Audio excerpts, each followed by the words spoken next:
Is technical analysis for trading stocks and cryptocurrency a waste of time or a game changer? I'm sure you've seen videos of people studying charts and poring over economic and financial data as they desperately try to find signals to help them make their next buying or sell move when day trading stocks or cryptocurrency. I bet you thought to yourself, that looks kind of complicated and kind of cool. I bet if I learn how to do that, I too can be driving Lambos, sipping champagne on yachts with women in micro thongs, Wolf of Wall Street style. Well, you'd be surprised. By the time you're done watching this video, you'll at least know if technical analysis is the thing for you. So, lovingly, tenderly, gently, smash that like button for the YouTube algorithm, and let's get started. You're watching Finance Squared, and I'm your host, Derek West. On this channel, we love talking about anything and everything that you can do to improve your personal financial situation, including debt, credit, stocks, bonds, crypto. You know, all the good stuff. If that kind of thing interests you, be sure to subscribe to the channel and turn on post notifications. You know, the little bell, so that you don't miss a second of the action. But technical analysis is probably the thing people think of most when they think of investing in stocks or crypto. And one shouldn't have to wonder why. With all the movies and media out there depicting the practice and all the companies such as TD Ameritrade, Schwab,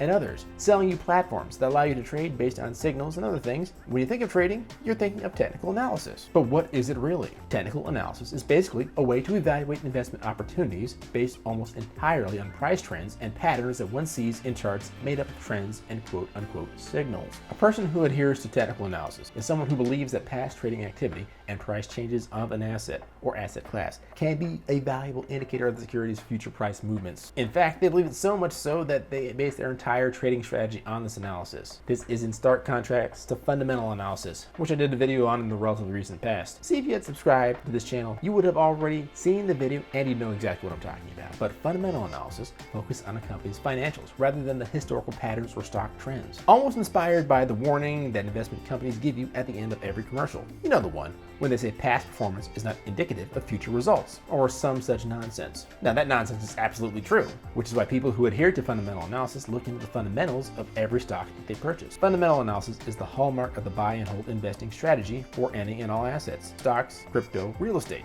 whereas technical analysis is the preferred analytic technique for day traders and other high frequency traders. A buy and hold investor is looking to make profit off of holding an asset for a long period of time and watching it grow and become successful. A day trader or high frequency trader is looking to make profits on the volume of the trades that they make. They might each be smaller trades in terms of the monetary capital involved than a typical buy and hold investor, but each trade has the potential to profit, and the high frequency trader makes up for this with the volumes of trades that can be made. Just like buy and hold trading and fundamental analysis, the principles of technical analysis can be applied to just about any tradable asset or instrument, including stocks, bonds, futures, currency pairs, and of course cryptocurrencies. There is a school of thought that views technical analysis as simply the study of supply and demand forces as reflected in the market price movements of an asset. Now, I'm not sure if I would agree with that 100%, but if you think that technical analysis as opposed to fundamental analysis is the thing for you, then there's definitely more study to be had on that topic. Technical analysis really shines through with the patterns and signals that they have defined to help a trader or a bot know how or when to buy into a specific asset. Using technical analysis trading systems can help you forecast and trade on price movements and other indicators. Some indicators focus primarily on current market trend. The one thing that sets technical analysis apart from fundamental analysis is its assumptions about the prices of assets and its focus on trends and patterns. The one unfortunate thing about fundamental analysis is that some who adhere to that philosophy can fall prey to the fallacy that humans are always rational, and therefore the prices of the things they buy and sell rationally reflect that price. Now, in the long run, that statement tends to approximate truth, and it's why fundamental analysis is at the cornerstone of long-term investing. But in the short term, humans are subject to the emotions and feelings of fear and greed, which more often than not decide their investing patterns. When markets are white hot, investors oftentimes jump into the fray even more, assuming that the market will always go up. When the market is in free fall, your average investor sells as much as they can, assuming that there is no bottom for the market. Keeping in mind that past performance is not indicative of future returns, both could actually be true the next time a major bull market run or major sell-off occurs in the market.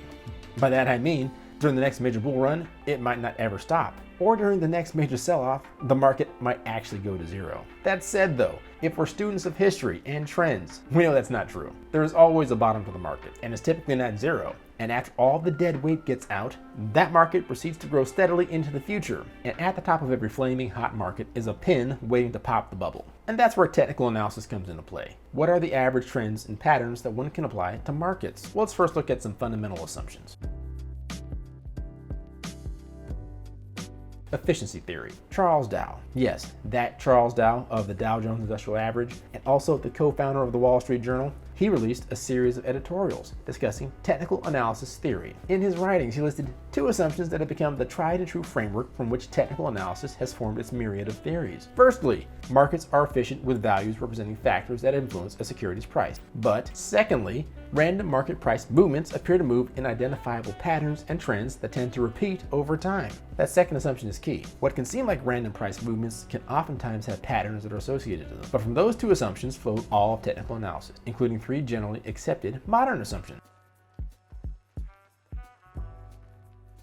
including markets discount everything. In other words, everything from a company's fundamentals to broad market factors to market psychology are already priced into the price of the stock. This dovetails nicely with the efficient market hypothesis, or EMH, is a topic for a whole other video, so like and subscribe. But basically with that understood, according to technical analysts, the only other thing you need to understand is that price movements can be thought of as the product of supply and demand for a particular asset, at least according to the theory. Which takes us to trends. Trends are not just really hot TikTok videos or Instagram stories. Nope, trends originally were applied to the prices of assets in various markets. And according to technical analysis theory, prices will show you some kind of trend over any given period of observing a market. It also means that an asset is more likely to continue a past trend than to move erratically in a completely different direction. This may be the most important assumption in modern technical analysis, as most strategies are based off of it, and that lends itself to the history of trends themselves, and the old sod that we are all doomed to repeat history, particularly if we don't understand it or know it. And this is particularly true for price trends of particular assets. This aspect of the theory is attributed to market and mass psychology, which tends to be very predictable based on emotions like fear or excitement. And the thing is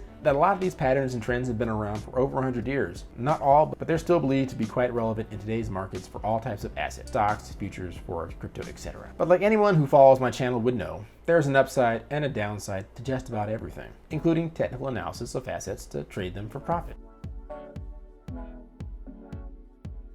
For example, proponents of the efficient market hypothesis argue that no one should expect any actionable information to be contained in historical price and volume data. That's just a very fancy and technical way of saying that past performance is not indicative of future results. This means that history never repeats itself exactly. While it may seem like it is close, and it may actually be close, no 2 events have ever repeated themselves in the history of the universe. Sure, some things may seem the same, but they're really not the same. There are subtle differences in every instance of history, even if it appears to be repeating itself from in the past. There are different players, different courts, and even a different game involved in some instances. But the players are different, the scenario is different. The events may be playing out in a similar fashion, but the tactics today may be a little bit different. Or they may have the same tactic, but the scenario might differ ever so slightly. And that slight difference might be the big difference in whether or not your trading strategy is a dud. And then there's the criticism that technical analysis is really just a bunch of self-fulfilling prophecies brought on by groupthink.